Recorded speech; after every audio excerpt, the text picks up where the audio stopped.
उन्होंने कहा कि मैं पुरानी गलतियां अब दोहराने के मूड में नहीं। वो पार्टी जिसने लंबे समय से नुकसान पहुंचाया किसानों को, उसको किसी भी कीमत पे फायदा नहीं होने देंगे। हमारा तो परिवार इतना बड़ा है कि हम ट्रेनिंग देते हैं और लोग दूसरी पार्टियों में जगह बना लेते हैं। देखो कि ये परिवार किसानों का सबसे बड़ा हितैषी रहा। रही बात, मैं आज भी किसानों के समर्थन में खड़ा हूँ और हमेशा किसान का मेरे के समर्थन में खड़ा रहा। हम तो पहलवान बेटियों के समर्थन में बड़ी ताकत से खड़े हुए और किस तरह का जुल्म पहलवान बेटियों को सहना पड़ा ये भी आपने देखा। तो मैं फिर आपसे कह रहा हूँ, अब ये आपके सामने है और जहाँ तक मैं समझता हूँ इन्होंने विरोध भी नहीं किया। चुनाव अब आया है, लेकिन उससे पहले भी कई बार मैंने महसूस किया कि, और मैंने उनको सुना भी, उन्होंने कहा कि मैं पुरानी गलतियां अब दोहराने के मूड में नहीं।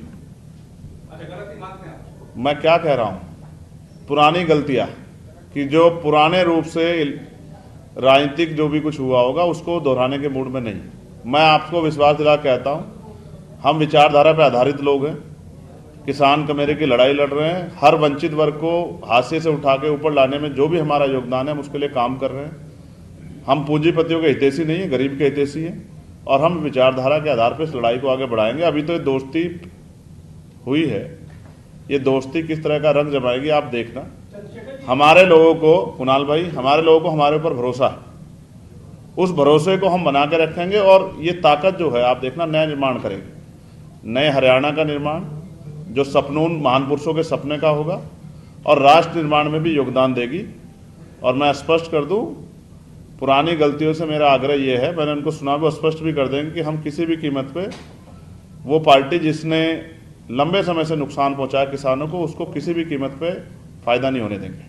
तो क्या ये तय माना कि आप चौधरी देवीलाल की बात करते हैं तो उनकी तो दो लोग उनके परिवार से आते, आप भी आ रहे हैं, आईएनएलडी भी आ रहा है, तो ये तो परिवार में ही बंटवारा भी है ना? नहीं, 4 हैं, कांग्रेस में भी है, बीजेपी में भी है। हमारा तो परिवार इतना बड़ा है कि हम ट्रेनिंग देते हैं और लोग दूसरी पार्टियों में जगह बना लेते हैं। और जहां आप ये बात कर रहे हैं कि भाई बीजेपी के साथ, मैंने कई बार क्लियर कर दिया। और जो रविंद्र जी ने बात कही किसान आंदोलन वाली, एक क्लैरिटी के साथ आज बात आपके बीच में रखी। आपने मेरी कोई स्टेटमेंट नहीं सुनी होगी कि 3 कृषि कानून अच्छे थे, बल्कि एक चीज उस दौरान भी मैंने कही थी कि किसी दिन भी एमएसपी पर आंच आएगी मैं सरकार छोड़ दूं। और हमने बड़े मजबूती के साथ हरियाणा प्रदेश में 14 फसलों पर एमएसपी दी, व्यवस्था बनाई कि 2 दिन के अंदर किसान के खाते में पेमेंट पहुंचे, उसकी फसल का नुकसान का मुआवजा 30 दिन में उसके खाते में पहुंचे। हमने बहुत कुछ कर दिखाया।